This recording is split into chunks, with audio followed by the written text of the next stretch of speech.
Ya, ketemu lagi di YouTube Cahya Abu Hussein.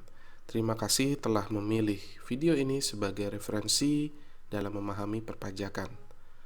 Karena di sini sobat pajak dapat memahami perpajakan dengan mudah dan komprehensif. Silakan like dan share jika berkenan.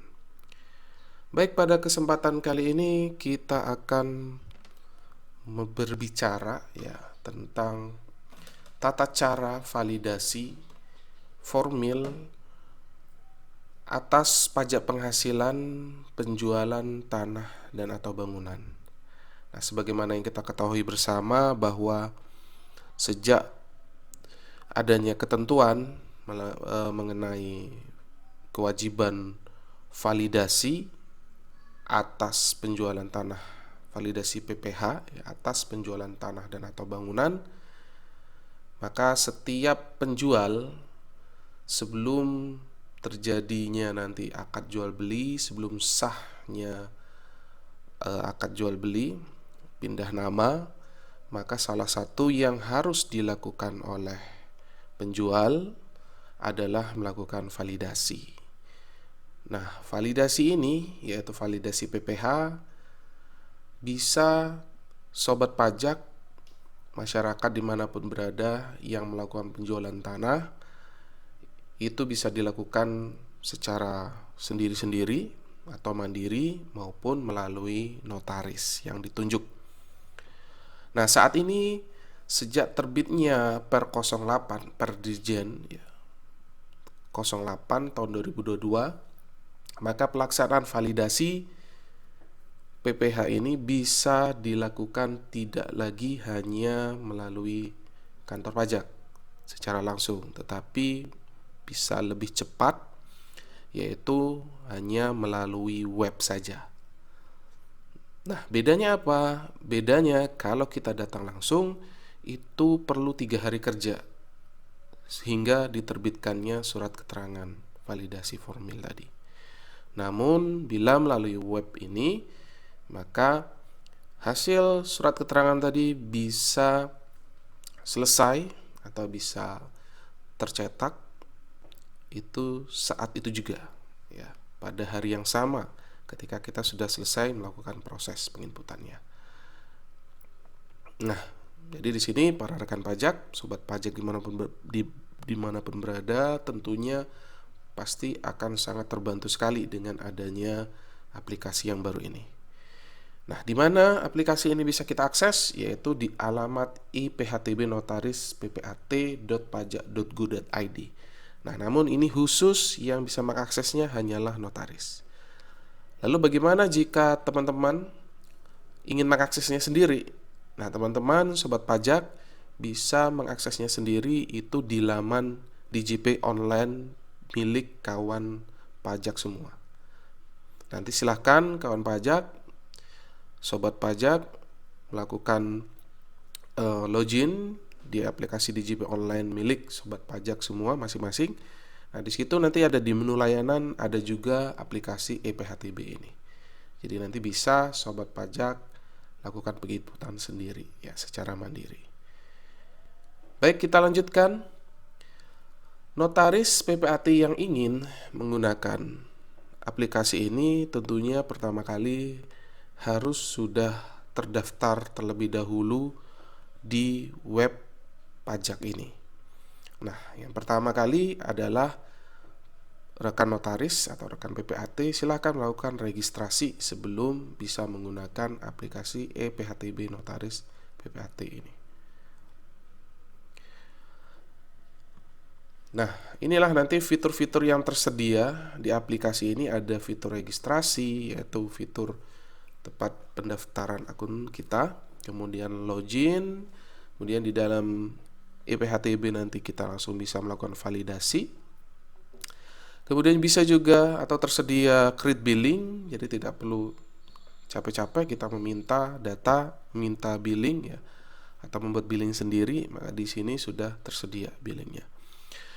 Kemudian selanjutnya seperti yang sudah saya sampaikan tadi bahwa proses akhir dari validasi PPHTB ini adalah suket atau esket.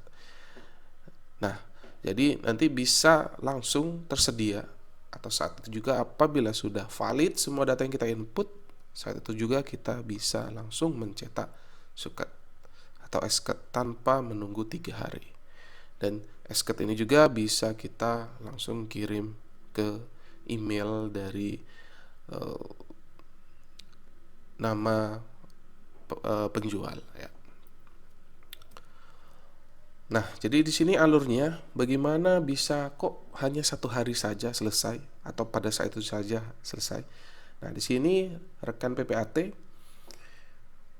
ya, pada saat penginputan data tadi ya, maka di dalamnya kita juga akan melakukan penginputan NTPN. Nah, tentu mungkin di sini khusus untuk NTPN bisa kita tunggu ya. Bisa kita tunggu dalam beberapa menit. Jadi saat ini mungkin tidak bisa langsung real time ya, butuh waktu beberapa menit agar datanya update masuk ke dalam sistem. Nah, setelah data tersebut, data NTP ini masuk ke dalam sistem, nanti secara sistem juga ya langsung melakukan validasi NTPN. Nah, ketika datanya ini cocok berupa data nama, data pembayaran, maka langsung bisa di submit dan bisa di generate atau dicetak suketnya. Nah, inilah metode melalui aplikasi yang mempercepat proses pelayanan dari pembuatan suket validasi formil PPH atas penjualan tanah dan atau bangunan. Nah, sebelum rekan PPAT atau notaris ya melakukan validasi, terlebih dahulu rekan notaris harus melakukan registrasi. Nah, bagaimana skemanya registrasi ini?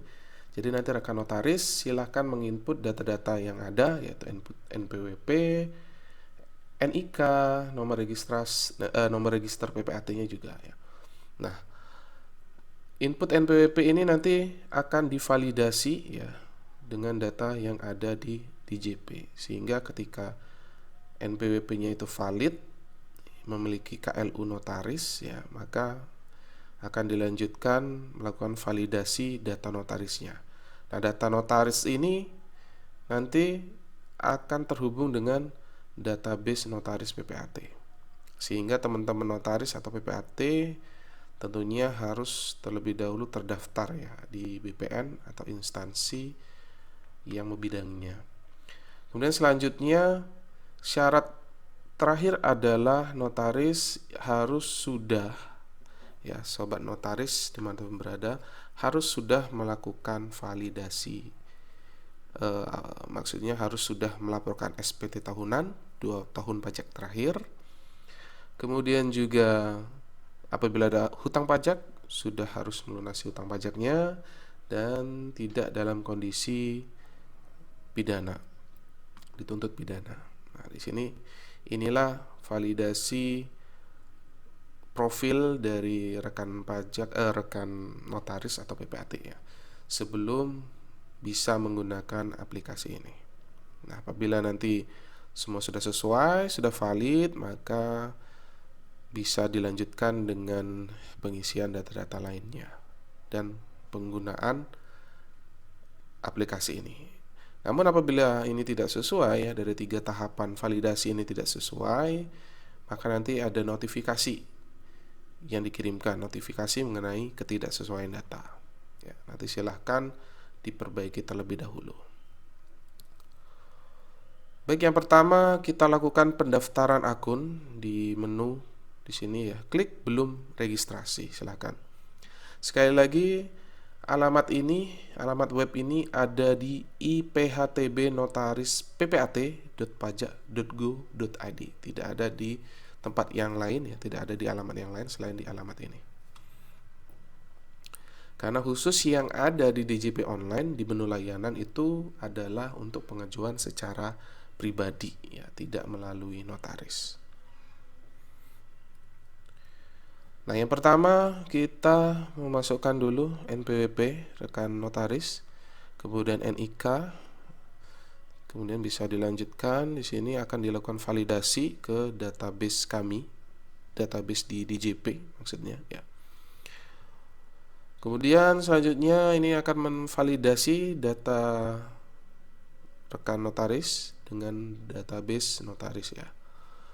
Silakan masukkan nama notarisnya, nama saudara, nama rekan semua, di sini tempat tanggal lahir, nomor SK-nya, kemudian alamat kantornya. Nah, silakan dilanjutkan. Nah, jadi apabila datanya sudah ada ya, maka validasi berhasil ya dengan notifikasi seperti ini ya. Data notaris PPAT ditemukan. Oke, lanjut. Validasi berikutnya adalah validasi email, pengisian data email dan nomor HP, dan membuat kata sandi untuk masuk ke web EPHTB Notaris ppat.pajak.id ini. Silakan diisi selengkap mungkin. Kemudian terakhir klik submit. Maka ketika sudah klik submit, rekan pajak sudah berhasil ya. Silahkan masuk kembali, login ke depan ini, masukkan NPWP kita dan kata sandi yang sudah kita buat tadi. Nah, tahap selanjutnya adalah silahkan rekan notaris atau PPAT melakukan penginputan data atas penjualan tanah dan bangunan tadi ya. Silakan masuk ke menu ini ya. Di sini ada 3 menu ya, permohonan, profil, hitung, dan buat billing. Ada 3 ya. Nah, menu profil itu adalah data kita yang sudah kita isi tadi. Kemudian menu hitung dan buat billing ini adalah menu khusus untuk membuat kode billing. Jadi tidak perlu lagi berpindah ya, atau masuk ke DJP online-nya kita, atau masuk ke DJP online-nya wajib pajak, tidak perlu. Atau bahkan tidak perlu juga datang ke kantor pajak. Cukup langsung dari sini rekan notaris PPAT bisa melakukan pembuatan kode billing sendiri. Nah, di sini silakan masukkan data-datanya secara lengkap ya, lalu klik buat billing. Jangan lupa di sini NOP-nya diisi ya. Jenis pengalihannya, pengalihan biasa, pengalihan rumah RSSS ya. Kemudian nilai pengalihannya, dan pastikan ya nilai pengalihannya ini nanti sama dengan data yang akan kita input.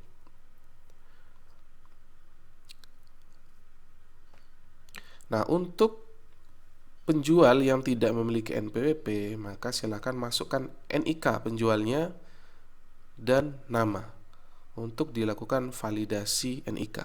Jadi setelah memasukkan NIK, kemudian nama, maka sobat notaris silakan klik tombol cek NIK ini, sehingga nanti di sini muncul tulisan valid ya, baru bisa dilanjutkan. Nah, ini hasilnya, kode billingnya ya seperti ini. Pastikan lagi datanya sudah benar atau belum.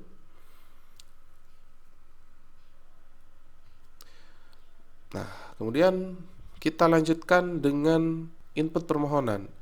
Yaitu silakan di sini ada tombol kuning ya, masuk ke permohonan, tombol kuning, klik tambah. Kemudian ada pernyataan, silakan klik centang pernyataan, kemudian lanjut. Nah, silakan di sini lakukan pengisian data ya. Di sini ada NOP, kemudian pilih provinsi, kabupaten, kecamatan, kelurahan, dan alamat jelasnya. Kemudian KPP lokasinya di mana ya, di sini. Kemudian luas tanah, luas bangunan. Selanjutnya, nah pemilihan transaksinya, RSS atau penjualan rumah biasa ya. Karena nanti di sini akan menentukan tarifnya ya. Kalau perumahan biasa maka tarifnya 2,5, kalau RSS ini 1%.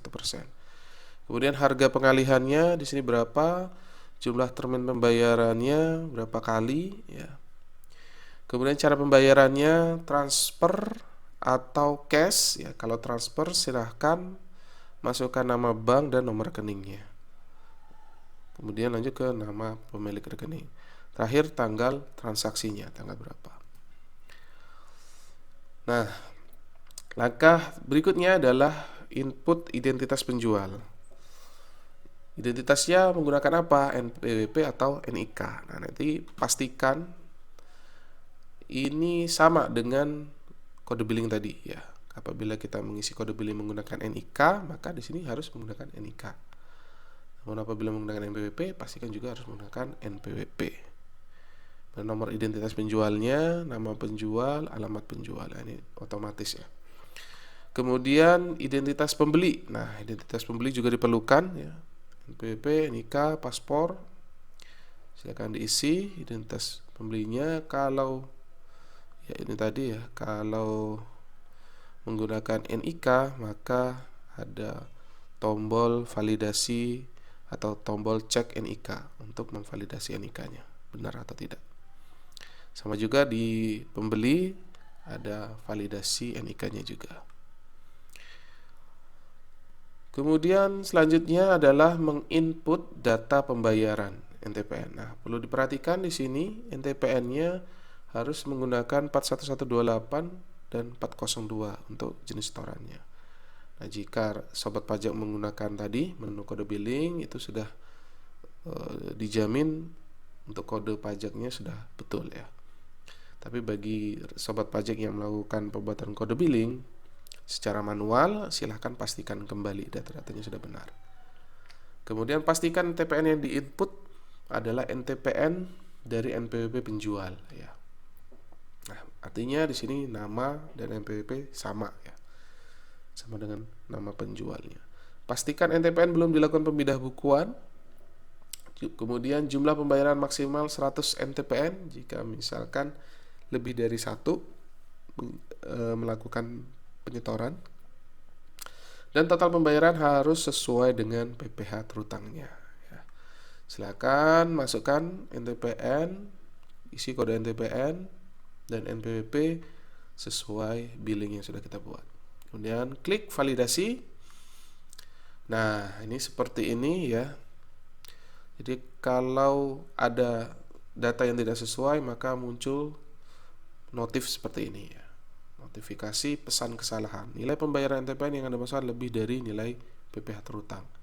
Anda tidak diperkenankan untuk melanjutkan proses pembuatan surat keterangan. Nah, jadi harus sama ya, seperti ini nominalnya 1 juta, 1 juta, 2 juta. Pastikan lagi sebelum melakukan pembayaran dan penginputan.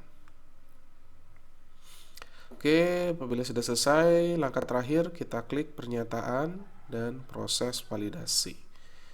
Isikan kode keamanan, klik lanjutkan, dan berhasil ya. Permohonan telah tersimpan dengan nomor surat keterangan dan telah dikirim pada email terdaftar, atau Anda dapat mengunduh surat keterangan tadi pada halaman utama aplikasi. Oke, nah ini ya, bisa langsung sobat notaris lakukan download suketnya dan diberikan ke penjual atau untuk dilanjutkan prosesnya ke BPN ya. Nah, ini untuk mengecek keaslian dokumen. Jadi sobat pajak itu bisa melakukan pengecekan keaslian dokumen di mana, yaitu di rumah konfirmasi dokumen. Nah, ini adanya di DJP online ya. Alamatnya di DJP online sobat pajak semua ya. Nanti silakan masukkan kode barcode ini untuk melakukan pengecekan keaslian.